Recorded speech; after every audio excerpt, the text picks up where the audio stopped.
It's a blessed Saturday, mga kapatid. Ngayon po sa ating God's Morning o sa ating daily devotion, ngayon po May 10, 2025, ay pag-usapan po natin ang Genesis 2 verse 3. At pamagatan po natin itong sanctified time, how God's rest shapes human purpose. At sa ating pong pagpapatuloy, tayo po ay sasamahan ng aking partner, no? Para basahin, pangunahan tayo sa pananalangin. God's morning, mga kapatid. Sabi nga po sa Genesis 2:3, pinagpala niya ang ikapitong araw na itinuring itong banal sapagkat ang araw na ito siya nagpahinga matapos likhain ang lahat. Tayo po ay manalangin. Panginoon namin Ama, maraming salamat po sa panibagong araw na pinagkaloob mo sa amin. Nawa, Panginoon, patuloy mo po kami gabayan, samahan sa aming mga kanya-kanyang gagawin ngayong araw na ito.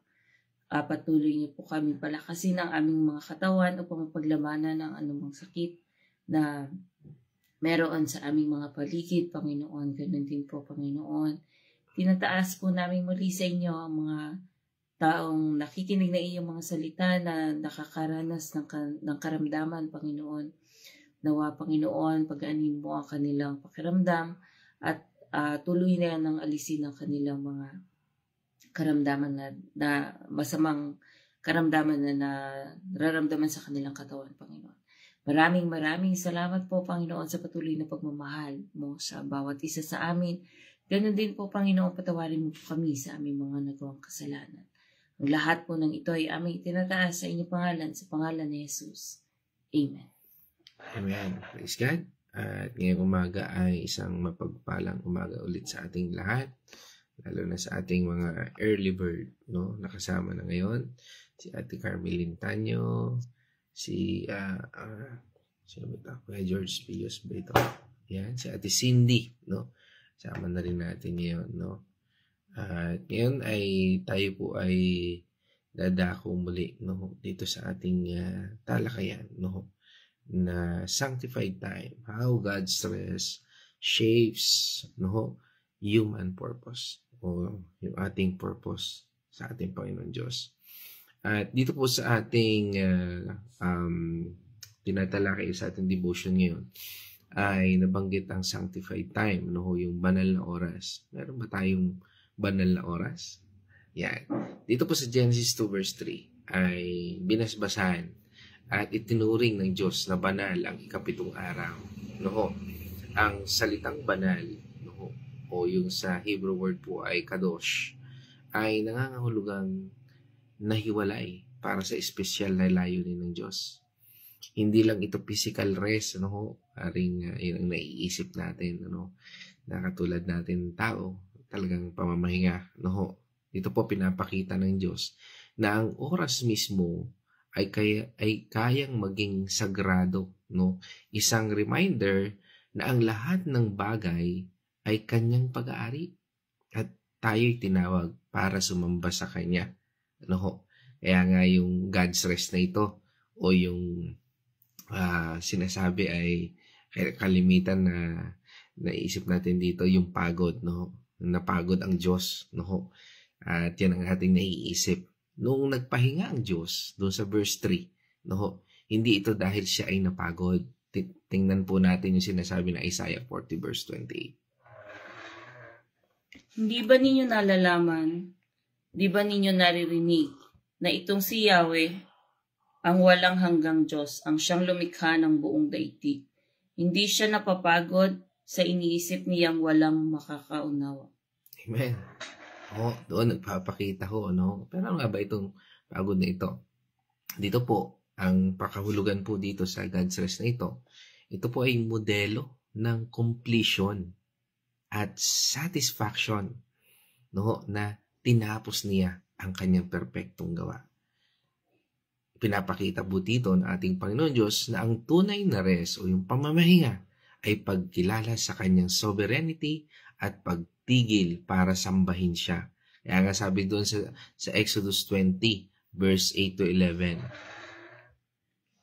Lagi mong tandaan at ilaan para sa akin ang araw ng pamamahinga. 9. 6 na araw kang magtatrabaho at tapusin mo ang dapat gawin. 10. Subalit ang ikapitong araw ay para kay Yahweh na iyong Diyos. Ito ay araw ng pamamahinga at araw na ito'y huwag magtrabaho ang sinuman sa inyo. Kayo, ang inyong mga anak, aliping lalaki o babae, ang inyong alagang hayop, ni ang mga dayuhan na nakikipayaman sa inyo. 11. 6 na araw kung nilikha ang langit, ang lupa, ang mga dagat at lahat ng nasa mga ito. Ngunit namahinga ako sa ikapitong araw, kaya't ito'y aking pinagpala at inilaan para sa akin. Amen. So, paano nga ba ito sineshape, no? Ang divine rest para sa human purpose, no? Una, ito po ay tingnan po natin kung paano tayo nagtatrabaho at para malaman natin ano yung purpose ng trabaho, no? Sabi nga doon sa Genesis 2:15, inilagay ng Panginoong Yahweh ang tao sa halamanan ng Eden upang ito'y pagyamanin at pangalagaan. Nakita natin na yun ang human purpose ng Panginoon, pagyamanin at pangalagaan.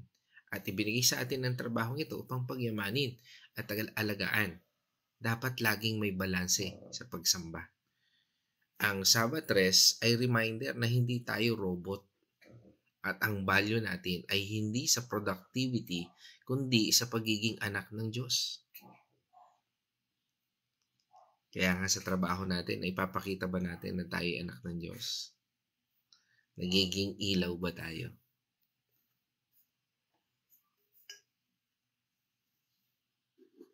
Tunghayan naman natin yung relationship natin sa ating kapwa, sa ating pamilya. Ang pagsiset apart ng oras para sa ating Panginoon Diyos, halimbawa, araw ng pagsamba, or katulad nito, daily devotion.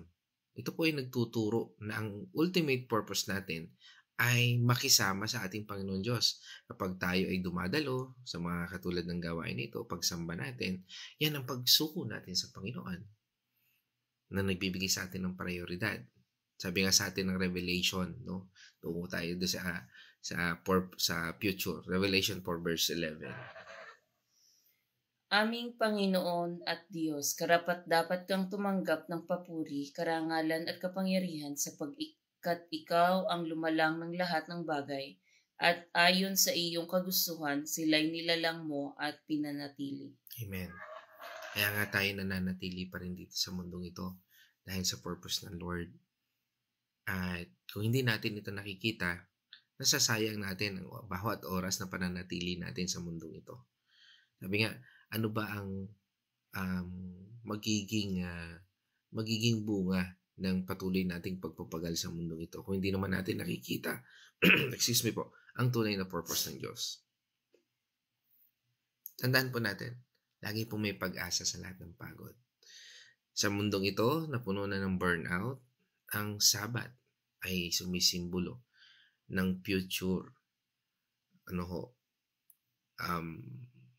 ang isang future rest para sa ating Panginoon. Sabi nga ng 365 times na sinabi ng Panginoon Diyos na tayo ay huwag mag-alala. Fear not. Pero sa lahat ng ito, pag sinearch natin sa Google, sinabi ng Bible na fear not, that's 365 times. Meaning it's enough for every day para wag nating alalahanin ang bukas. At sa parting ito, sinasabi sa atin ng Hebrews 4 verse 9 up to 10. Kung paano nagpahinga ang Diyos sa ikapitong araw, mayroon ding kapahingahang nakalaan sa mga taong sumasampalataya sa Diyos, sapagkat ang sino mang makapasok at makapagpahinga sa piling ng Diyos ay magpapahinga rin sa kanyang paggawa, tulad ng Diyos na nagpahinga sa kanyang nilikha. Amen. Kung kaya natin magbigay ng panahon at oras sa Panginoon, bibigyan niya din tayo ng kapahinga. Pero pansin niyo ba, kahit anong pagpapagal natin, kung wala tayong oras sa Panginoon, pagod pa rin tayo.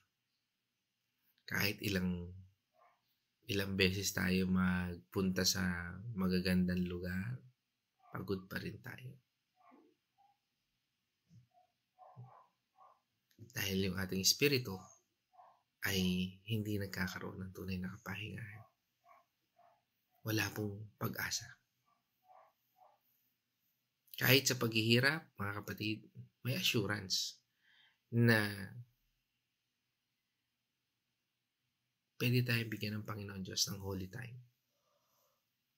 At kung ating gagamitin lamang ito, magkakaroon po tayo ng renewal. Mare-refresh tayo. Kaya nga sa patuloy nating pagdalo sa mga katulad na gawain ito, nabibigyan tayo ng kagaanan ng buhay. Nabibigyan tayo ng peace. Kaya nga sabi nung Hebrews 4, matakot tayo na hindi tayo makapasok sa kapahingahan ng Diyos. Bigyan natin ng practical na aplikasyon sa ating buhay. Una, maglaan po tayo ng Sabbath rhythm. No? Kahit busy, mag-set aside tayo ng regular na oras para sa spiritual rest. Kahit nasa trabaho tayo, meron naman bakanting oras. Subukan natin manalangin, magbasa ng Bible, at makipag-fellowship sa kapwa natin mananampalataya. Kung sa oras ng trabaho ay meron tayong pag-usapan natin ng Panginoon. Bigyan natin ng time. No? Sabi nga, ang Sabbath rhythm ay paraan ng Diyos para sabihin, sabi nga doon sa Deuteronomy 31 verse 8 na, hindi kita pababayaan. Ako ang bahala sa iyo. Sige po, tungayan po natin. Si Yahweh ang mangunguna sa iyo, sasamahan ka niya, hindi ka niya bibiguin o pababayaan man. Kaya't huwag kang matakot ni panghinaan ng loob. Amen. Kasama po natin si Yahweh. Kahit nasa oras ng kabisihan natin.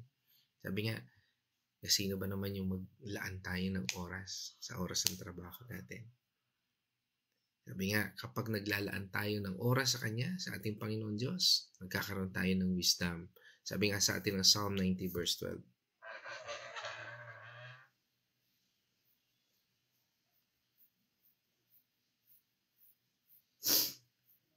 Dahil itong buhay namin maikli lang sa panahon, itanim sa isip namin upang kami ay dumulong. Amen. Sabi nga teach us to number our days for us to gain wisdom. No? Upang tayo magkaroon. Kaya nga yung oras natin, nalalabi natin oras sa mundong ito, hanapin natin siya. Siya makatutulong sa atin. At hindi lang yon, makapagbibigay din po siya ng kapayapaan. Sabi sa Isaiah 30 verse 15. Sinabi pa ng Panginoong Yahweh, ang banal na Diyos ng Israel, maliligtas kayo kapag kayo'y nagbalik at nagtiwala sa akin. Kayo'y aking palalakasin at tatatagin, ngunit kayo'y tumanggi. Amen. Nakatakot, no? Pero sabi nga ng Panginoon, magkakaroon tayo ng kapayapaan kung tayo ay lalapit sa Kanya. Ito pong dalawang bagay na ito, wisdom and peace, hindi po kayang ibigay yan ng mundong ito. Lalo na kung tayo ay nandoon sa idolatry. No? Sabi ko minsan, yung trabaho natin nagiging idolatry. Iwasan po natin. Huwag gawing Diyos ang karir o hustle culture. Ang tunay na identity ay we are child of God, hindi employee of the year. Ayon nga sa Exodus 20, verse 3 up to 5. Huwag kang sasamba sa ibang Diyos maliban sa akin. 4. Huwag kang gagawa ng imahen ng anumang nilalang na nasa langit, nasa lupa, nasa tubig upang sambahin. 5. Huwag mo silang yuyukuran ni sasambahin sapagkat akong si Yahweh na iyong Diyos ay mapanimbughuing Diyos.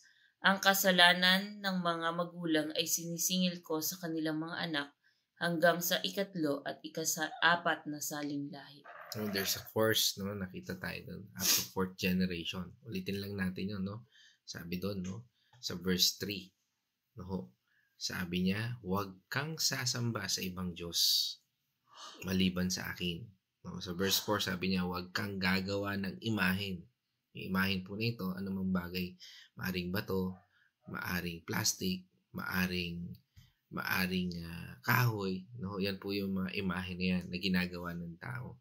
Sabi nga, anumang nilalang na nasa langit, nasa lupa, o nasa tubig upang sambahin. Huwag mo silang yuyukuran. Yuyukuran, luluran, o ano pa man. Ni sasambahin sapagkat akong si Yahweh na iyong Diyos ay mapanibughuing Diyos. He is a jealous God. No? Sa tuwing tayo ay yumuyukod, sa tuwing tayo ay sabi nga niluluhuran natin ang mga imaheng ito, nagagalit ang Diyos. Ang kasalanan ng mga magulang ay sinisingil ko hanggang sa kanilang mga ikatlo hanggang ikaapat na salinlahi. No, sabi nga dito yung pag-iwas sa idolatry. At yan po ay nasa 10 utos din. No? At katulad nito na sinasabi sa atin sa Exodus 20 verse 3 and 5. Ang idolatry ay pagsamba sa anumang bagay na inilagay sa lugar ng Diyos. Kahit nga yung karir mo o yung trabaho mo. Kahit mabuting bagay tulad ng trabaho ay maaaring maging idolo kapag ito na ang sentro ng buhay natin. Kaya nga binigyan din ng ating Panginoong Hesus doon sa Matthew 6:24. Hindi kayo maaring maglingkod ng sabay sa Diyos at sa kayamanan. May sinasabi rito, mammon. O yung sinasabi rin sa 1 Timothy 6:10 na where the love of money is the root of all evil. Again, hindi masama ang pera. Ang masama doon ay Diyosin mo ang pera o mahalin mo ang pera. Ganun din ang anumang bagay sa mundong ito. Ganun din ang trabaho, sobra, nang higit sa Diyos. Kaya nga dapat ang first love mo, ang unang mahal mo ay ang Diyos. Ang hustle culture na nagtuturong work hard, play hard, ay madalas na nagdudulot ng pagkalimot sa tunay na layunin ng trabaho. Tandaan po natin, ang trabaho natin ay dapat nagbibigay ng parangal sa Diyos dahil siya nagbigay nito sa atin. 1 Corinthians 10 verse 31. 1 Corinthians 10:31.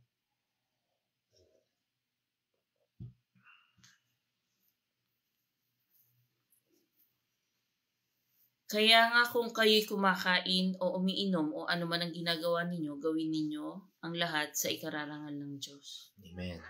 Whether you eat, whether you drink, sabi nga, gamitin natin sa ikararangal ng Diyos. Ano po yung mga palatandaan na tayo po ay nagiging idol na natin ang ating trabaho? Ang una po niyan, para malaman po natin, yung pagka-burnout at pagpapabaya sa pamilya. Ibig sabihin, kapag inuubos na natin ang trabaho, ang oras para sa trabaho para sa ating pamilya at sa ating pagsamba, sumasalungat ito sa utos ng Diyos. Sabi nga doon ng Exodus 20 verse 12, igalang mo ang iyong ama at ina. Ito ngayon po natin yun. Exodus 20 verse 12. Igalang mo ang iyong ama at ina, sa gayoy mabubuhay ka ng matagal sa lupaing ibinigay sa inyo ni Yahweh na iyong Diyos. Meron pong pangako. No? At sa pag-ibig natin ito, at pagpapakita natin ng priority natin ang family, o first priority natin ang family, ito yung nagbibigay ng kaluguran sa ating Panginoon Diyos. No? Kaya nga sa ating pagsamba, dapat kasama natin yung pamilya natin. Sama-sama tayo. At kung hindi man, patuloy lang natin sila ipanalangin. Kaya nga sinabi rin ni Solomon doon sa Ecclesiastes 4 verse 6. Ngunit mas mabuti pa ang isang dakot na may katahimikan kaysa 2 dakot ng nakakapagod at nakakahabol at paghahabol sa hangin. Parang paghabol daw sa hangin, no?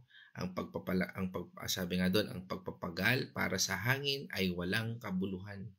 No, minsan yung ating trabaho parang pagpapagal lang yan sa hangin. Bakit? Hindi mo naman yan madadala sa langit. Hindi rin naman yan magbibigay sa iyo ng tunay na kasiyahan. Dahil ang tunay na kasiyahan sa iyo ang pamilya mo. Ang pagpuri sa Panginoon Diyos. Doon mo mahanap ang tunay na kasiyahan. Pansinin mo, ay masaya ako sa barkada ko. Inom dito, inom dyan, no? Pero pag ikaw ay may sakit na, sino ba karamay mo? Hindi naman ang kaibigan mo. Pamilya mo pa rin.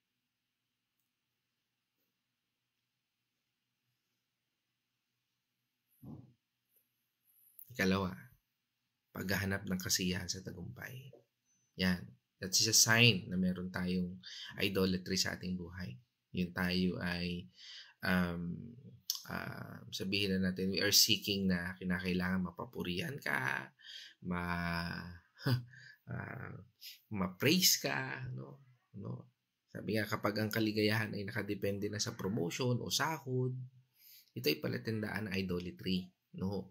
Ayon sa Colossians 3 verse 23 and 24. Sabi doon, ano man ang inyong ginagawa, gawin ninyo ng buong puso, na parang sa Panginoon kayo naglilingkod at hindi sa tao. 24, sapagkat si Kristo ang Panginoong pinaglilingkuran ninyo at alalahanin ninyong pagkakalooban kayo ng Panginoon ng gantimpalang inilaan niya para sa inyo. Nakita natin, ang linaw na sinabi doon. Ano man ang ginagawa natin, lagi nating isipin, yan ay paglilingkod natin sa Panginoon. Hindi para sa ating sarili. Sabi nga, trabahuhin ninyo ang buong puso, ang anumang ginagawa natin para sa Panginoon. Siya ang tunay na ating audience. Na sa lahat ng ginagawa natin, kaya ba natin i-dedicate na sa Panginoon? Kahit sa ating pagtatrabaho, pagmamahal natin sa ating pamilya, mas magagawa natin ang mga bagay na maayos. Ang career o success ay hindi dapat maging batayan ng halaga. Ano pa ang sign ng pagiging idolatry? Takot mawalan ng trabaho. Kapag ang takot na mawalan ka ng trabaho ay nagdudulot ng labis na stress, ito ay senyales na ang trabaho ay nagiging security blanket imbis ang pagtitiwala sa Diyos. Minsan yan yung security blanket natin. Minsan sinasabi natin, Lord, pag binigyan mo ako ng trabaho ganito, sasamba na ako sa iyo araw-araw. Nawala na ngayon. Nung nagkatrabaho ka na, nawalan ka na ngayon ng time kay Lord. Naging scapegoat mo na lang, maintindihan naman ako ni Lord.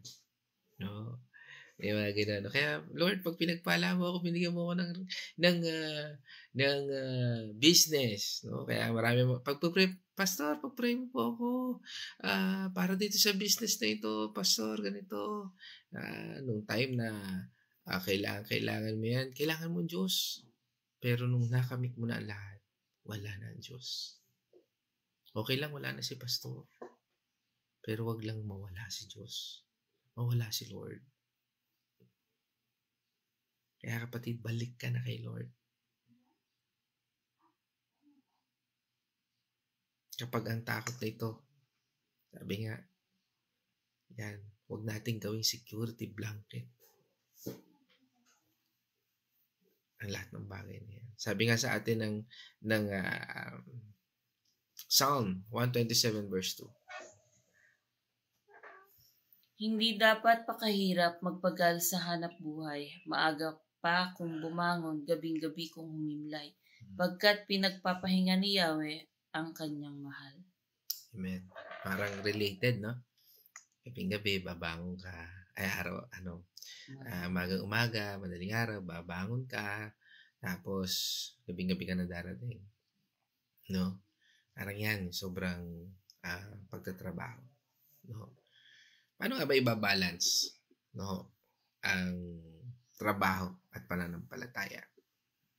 No? Una, kilalanin ang tunay na identity na meron ka. Sabi nga po ng Biblia sa Galatians 4 verse 7. Hindi na kayo alipin kundi anak, at dahil kayo ay anak, kayo ay ginawa rin ng Diyos bilang mga tagapagmana. Amen.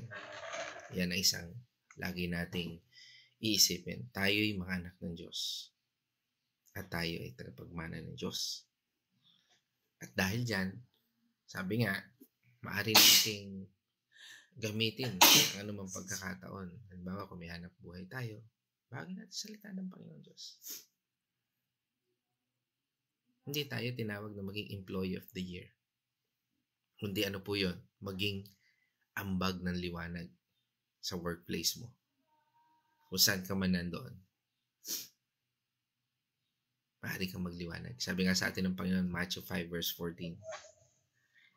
Kayo ang ilaw ng sanlibutan, ang isang lungsod na nakatayo sa ibabaw ng burol ay hindi maitatago. Amen. Kung ang Diyos ay nasa iyo, hindi yan kaya itago. Kaya kung nandun tayo sa anumang workplace natin o sa saan man lugar tayo nandun, ang liwanag ng Diyos ang patuloy na nakikita. Ang liwanag ng Panginoon Diyos ang patuloy na dumadaloy sa buhay ng bawat isa, ng bawat tao. Ikalawa, magtakda ng priority o ng prioridad. Unahin ang pagsamba at pamilya bago ang trabaho. Pero huwag pabayaan ang trabaho, ha? Baka ma-misquote natin ito. Sabi nga, it's different. It's a case-to-case basis. Pero wag naman nating sabihin natin, naging scapegoat na natin na, ay, may overtime kasi sayang, ganito, ganyan, gano'n, no? Unless na talagang critical yung situation, no? Kaya nga, dito sa puntong ito, gamitin natin yung discernment ng ating Panginoon. Ano nga ba ang tinatawag? Katulad ng ating mga kapatid na seaman, wala ko sila talaga pagkakataon na every Sunday, pwede ba naman silang umuwi para mag-church, no? Pero yung iba, sa ibang mga seaman, after ng nagkakaroon din sila ng mga fellowship. May mga kilala akong ilang mga kaibigan natin na mga marino na ginagamit minsan ang oras. Kahit nasa barko sila, nagba-Bible study sila. At it's a good news na nagiging ilawan na ang even kahit na anumang saan man dako tayo naroon, ay ipinapakita rito na hindi hadlang para sumamba sa Panginoon. Hindi hadlang para hindi natin o kalimutan natin ang Panginoon Diyos. Kaya nga nagkakaroon minsan ng mindsetting, ang buhay natin, kailangan nandun tayo sa isang gusali. Hindi po. Sabi nga 2 or 3 person, no, are gathered, ay nandun ang presensya ng Panginoon. And that's called church. Kaya nga sa buhay natin, kung tayo ay nandun sa katulad na sitwasyon na ngayon, hanapin natin ang Panginoon Diyos. Kaya nga sabi ng ating Panginoong Hesus sa Matthew 6 verse 33, Ngunit higit sa lahat ay pagsikapan ninyo na kayo'y pagharian ng Diyos at mamuhay ng ayon sa kanyang kalooban at ibibigay niya sa inyo ang lahat ng inyong pangangailangan. Amen. No? Okay, yun po yun. Hanapin natin ang Diyos. Kaya nga sabi para mabalanse po natin yan, no? Gamitin natin ang trabaho para sa evangelism. Ano ba yung trabaho mo? Pwede mo yung gamitin. Katulad po namin sa ECMS, ang amin pong traditional culture, everyday po ang prayer, everyday po ang sharing. At katulad ng ating daily devotion, ganun din po, no? At ito po ay nagagamit para sa kapurihan ng Panginoon. Hindi po dahil sa kung sino yung namumuno sa ECMS. Hindi po. Dahil po yan sa ating Panginoon Diyos na siyang nagbigay ng wisdom upang gawin ang mga bagay na yun. At sabi nga, ang trabaho ay paraan para ipakita ang karakter ng ating Panginoong Kristo. Kung nakikita sa Kristo doon sa ating hanap buhay, sabi nga ito ay nagbibigay ng kakaibang pagpapala. Hindi lamang sa mga nagpapagawa, kundi sa lahat. No, ang pagpapalang ito ay sabi nga ay hindi kayang bayaran ng salapi. No? Tulad ni Daniel, no, na naging bukal ng karunungan sa gobyerno ng Babylon. No, sabi nga doon sa Daniel 6 verse 3. Si Daniel ay isang pangunahin sa 3 tagapamahala sa mga pinuno ng mga rehiyon dahil sa pambihira niyang karunungan. Dahil dito naisip ng hari na siya ay gawing tagapamahala ng buong kaharian. Imagine ninyo yun, no? Siya ay captive ng Babylonia. Pero ang ginawa, imbis na siya ay bilanggo, anong ginawa? Siya ay ginawang tagapamahala.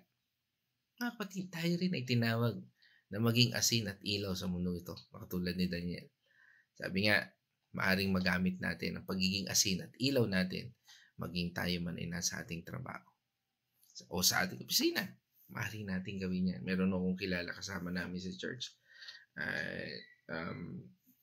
Si Tip, no, na siyang nag-i-invite doon sa kanyang mga ka-office work, no, at nakatutuwa at Nag-start po kami sa John. Ngayon ay nasa epistle na po kami ng Ephesians, no? Ephesians chapter 4. Every day, every day then, Monday, Wednesday, Thursday, every week, at nakakatuwa po at ito'y nagpapakita rin po na kahalintulad nito na pag ginamit natin yung ating workplace, nagiging asin at ilaw tayo sa mundong ito. Kaya nga po sabi sa atin ng ating Panginoong Jesucristo sa Matthew 5 verse 13 hanggang 16. Kayo ang asin ng sanlibutan, ngunit kung ang asin ay mawala na ng alat, paano pa ito mapapaalat muli? Hindi ba wala na itong kabuluhan kundi ang itapon at tapakan ng mga tao? 14. Kayo ang ilaw ng sanlibutan. Ang isang lungsod ay nakatayo sa ibabaw ng burol ay hindi maitatago. 16. Wala din namang taong nagsisindi ng ilaw at pagkatapos ay ilalagay iyon sa ilalim ng malaking takalan. Sa halip ilalagay iyon sa talagang patungan upang matanglawan ang lahat ng nasa bahay. Amen. So, dalawang bahagi yung asin daw. Yung asin daw, pagka ito ay tumagal, hindi nagagamit, para pampalasa, asin ay nagiging preservatives din, para tumagal ang mga ulam, Kung hindi yan nagagamit, halimbawa, katulad ng ating buhay, kung hindi nagagamit yung buhay natin, maaring mawalan ng panlasa. Katulad ng buhay natin, pag tayo ay nawawala sa Panginoon Diyos, maaring ito ay nawawalan ng pag-asa, o panlasa. Ito ay maaring tapakan na lang. Meron ka ba talagang pananampalataya? Nagiging kaduda-duda yung pananampalataya mo. Kasi na-stagnant ka na. Hindi ka na nagiging kagamit-gamit. You're just only focusing doon sa mga bagay na kaya mo lang gawin o yung complacency. Nagiging complacent ka na sa mga bagay na pag ayaw mo nang mag-step forward doon sa maari pa ipagawa sa iyo ng Panginoon Diyos. At katulad ng pagiging ilaw, hindi mo pwedeng ilagay yung ilaw sa ilalim lang o parang secret Christian ka lang. Dapat maging ilawan ka na nakapatungan na upang magliwanag saan mang lugar ka nandoon. Kaya nga hindi po ang basihan ng isang pagiging Kristiyano o mananampalataya ay pumupunta ka sa loob ng church o ng sambahan o ng sanctuary. Ang pagiging church po o pagiging tagasunod ng ating Panginoong Jesucristo ay nakikita yung liwanag sa buhay mo. Yun po. At ito yung sinasabi dito sa atin na pwede nating gamitin ang ating mga natutunang ito upang ibahagi sa ibang tao. Kaya nga kinakailangan magpahinga po tayo ng may gratitude.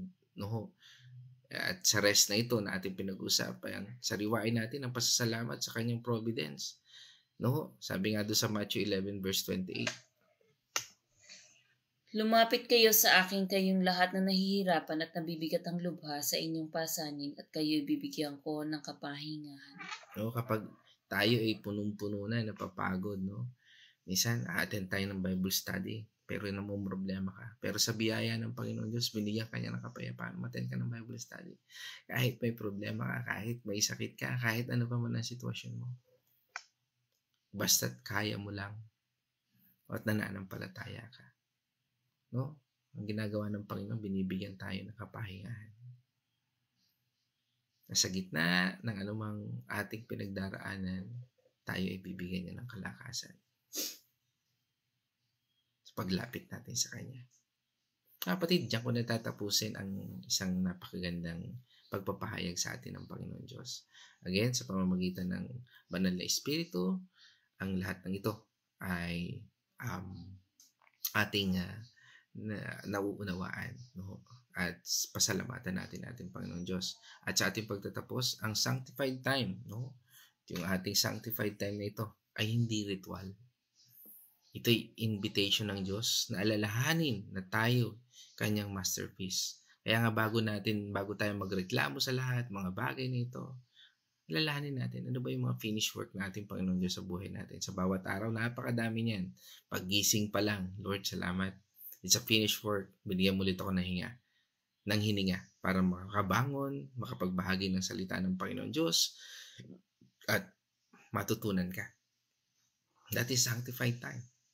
No? Kaya hindi ito isang ritual. It's an invitation ng ating Panginoon Diyos na alalahanin na tayo kanyang masterpiece. Designed para sa kanyang glory. Kaya ang lahat ng ito ay papuri para sa kanya. At siya ang dapat mapapurihan. At dahil sa kanyang kabutihan, nagagawa natin ang mga bagay na ito. Nagiging bahagi tayo ng kapurihan ng Panginoon Diyos, ng kanyang gawa, ng kanyang masterpiece. This God's morning, ang devotion nito, this is God's masterpiece. Ito ay kanyang gawa sa ating buhay. Kaya nga kapag kinikilala natin ating Panginoon Diyos o kanyang rest, mas nagkakaroon tayo ng direksyon, peace, at eternal perspective ng ating purpose. Meaning to say, nakikita natin, nagagawa natin ang ating purpose. Purihin natin Panginoon Diyos at sa bahaging ito, nais ko namang ibahagi ito. Ibigay ang pagkakataon o oras na ito sa aking partner. God's morning mga kapatid. Napaka-ganda po ng ating napag-aralan ngayong araw na ito. Praise God po sa Panginoon sa pagbibigay sa atin ng mensahe ngayong araw. Tayo daw po ay magpahinga. Kasi paano po ba tayo makakapagpahinga? Sa pamamagitan ng ating Panginoon, ang ating pong Panginoon, ang ating pahinga. Gamitin po, kagaya po na narinig natin kanina, gamitin natin ang ating trabaho, gamitin natin ang ating oras na para makapagpahinga sa ating Panginoon. Sapagkat sabi nga ng Panginoon, kung tayo ay nahihirapan, at lubhang nabibigatan, ang ating pasanin ay kanyang pagagaanin at bibigyan tayo ng kapahingahan. Ang ating Panginoon po, doon po tayo talaga makakapagpahinga sa ating pamilya sa pamamagitan ng ating pagbabible study, sa ating pag-aaral ng salita ng ating Panginoon, sa pagninilay-nilay. Kapag po tayo ay nananahan sa presensya ng Panginoon, yun po talaga ang pahinga sinasabi ng ating Panginoon. Hindi naman yung literal na mamamahinga ka, hihiga ka. Kahit po mamahinga ka, mahiga ka, nandun pa rin yung problema. Pero kapag itinulog mo sa Panginoon ang anumang iyong suliranin, ikaw po ay makakapagpahinga, magkakaroon ka ng kapayapaan. Hindi mo na masyadong iniisip, kasi ibinahagi mo na sa Panginoon. Ang Panginoon ang bahalang lumutas kung ano man yung problema o bigat na iyong dinadala sa iyong buhay. Basta maninatili lang po tayo sa presensya ng ating Panginoon. At ang Panginoon po ang gagawa ng lahat ng bagay na ito. Maraming salamat po. Mag-ingat po tayong lahat. Amen. Purihin natin Panginoon Diyos. At tayo naman po ay dadako ngayon sa ating mga online partner. At tayo po ay pinangunahan, siyempre, ni Ate Carmelyn Tanyo. God's morning, Ate. At ni Ate Cindy Mercado. God's morning. Si Nanay Edna Arosena. Kasama rin natin. At Kuya George Spios ng Bacolod. Si Nay Winnie Patual ng Villa Escudero. No? Ayan. Mga pagbati. God's morning, everyone. No? Sa lahat, no? Bumabati. No? At kasama rin natin si Ate Nela Nonoso. Diyan, batiin na rin natin ang mga pamilya, no? Arosena family, Tanyo family, Pios family, yan, Patual family, Dalangin family, Nonoso family, excuse me po. Yan, yan. Yan. Beltran, pagbati ni Nay Winnie, no? Tell ang Beltran family. Yan, ganun din sa Andal family, no? De Los Santos family. Yan, puro family na lang ho ha. Kasi ay sa dami nitong mga pangalan, ano ho. Ayan. Pagbati na rin natin kay Pastora Belma, Pastora Pe, yan. Pastor Ed Srona, enjoy dyan sa Boracay, no? Dyan. Ganun din kay, yan. Bati na natin ito. Alejandrino family, yan. Kasama rin natin ang aking cousin, si Ate Lilibet Chua. Yan, batiin na rin natin ang Chua family, Getgano family, Brigole family, dyan sa Cotabato, no? Yan. Capus family, Benalus. Yan. Rosario family. Yan. Malasmas, Bombani family. Yan. Batiin na rin natin ang Junio family. At syempre, ang Hesmundo family. Ayan, kasama natin si Ma'am Hazel, Hesmundo ng Rizal Laguna at ng St. Peter. No? Yan. Kung may kailangan po ng mga plans for St. Peter, Ma'am Hazel, lapitan po natin. No? Yan. Si Ate Marta ng Bulaking Chaong, kasama rin natin yan si Kuya Chris, no?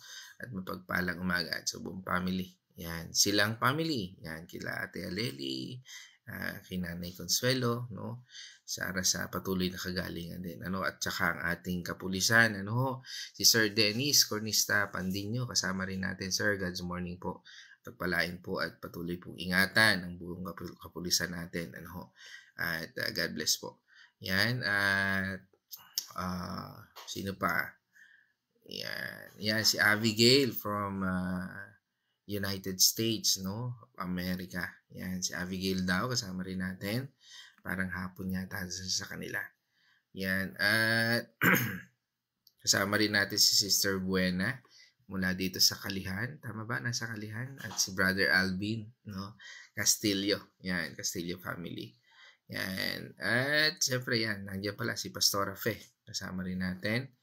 At si Pastora Belma, yan. Nandito rin. No? Kuya Chris Artillaga. No? Ayan. Kasama rin natin. Good morning sa ating lahat. Sino pa? Yan. Wala na. Okay. Yan. Okay. So tayo po ay manalangin. Let's all pray. Ama naming Diyos na makapangyarihan, kami po'y nagpapasalamat sa iyong dulot na kapayapaan at dulot na kapahingahan. Salamat, Panginoon, sa pagkakataong ito na ibinuksan mo, Panginoon, ang salita mula sa Genesis 2 verse 3. At ito po'y napag-aralan namin na pinamagatang sanctified time, how God's rest shapes human purpose. Patunay, Panginoon, ang lahat ng bagay na ito iniuugnay mo sa purpose namin bilang isang tao na yung ginawa. Tunay, Panginoon, na ang aming puso, ang aming kaisipan ay patuloy mong hinuhubog ayon sa iyong kalooban at sa iyong purpose. Salamat, Panginoon, sa patuloy, Panginoon, na pagkakaloob ng knowledge and wisdom upang aming lakaran ang aral na ito, upang ito ay magbigay sa amin, Panginoon, ng direksyon at pangunawa sa tunay na purpose mo sa buhay ng bawat isa. Kami po ay nagpatuloy na nagpapasalamat na sa lahat ng ito, sa aral na ito, pagkalooban mo kami, Panginoon, ng kalakasan na nagmumula lamang sa iyo. Hayaan mo, Panginoon, na dumalo ito at patuloy, Panginoon, na aming maisabuhay ang bawat aral na aming napakinggan, aming nabasa, at ito ay magamit namin, Panginoon, sa mundong ito upang ito ay may bahagi din namin sa bawat tao na aming nakakahalubilo. Gamitin mo, Panginoon, na maging vessel ng iyong mabuting salita at pagpapala ang bawat isa na narito. Kami po ay nagpapasalamat sa iyong kagalingan, sa iyong provision, sa iyong divine protection, Lord, lalo na sa aming mga kapulisan. Kila Sir Dennis, Lord, patuloy niyo po silang ingatan, Panginoon, ang aming mga kapulisan nito na patuloy, Panginoon, at sa darating na eleksyon, Panginoon, ay ingatan mo rin ang lahat. Ganun din ang mga kawani, Panginoon, ng lahat ng lugar na kung saan, Panginoon, ay magkakaroon ng eleksyon. Bigyan mo kami, Panginoon, ng kapayapaan, Panginoon, ng mapayapang eleksyon. At ang dalangin po namin ay maluluklok ang mga leader na may pagmamahal at naayon sa iyong layunin at sa iyong purpose. Panginoon, ang lahat ng ito ay patuloy namin idinadalangin na may pagtitiwala sa lahat ng aming sitwasyon, maging kami man ay may karamdaman, may mga pangangailangan pinansyal, spiritual, emosyonal. Lord, ito po ay pinasalamatan namin sa iyo. Natunay, Panginoon, na ikaw ang Diyos na nagbibigay sa amin ng lahat ng aming pangangailangan.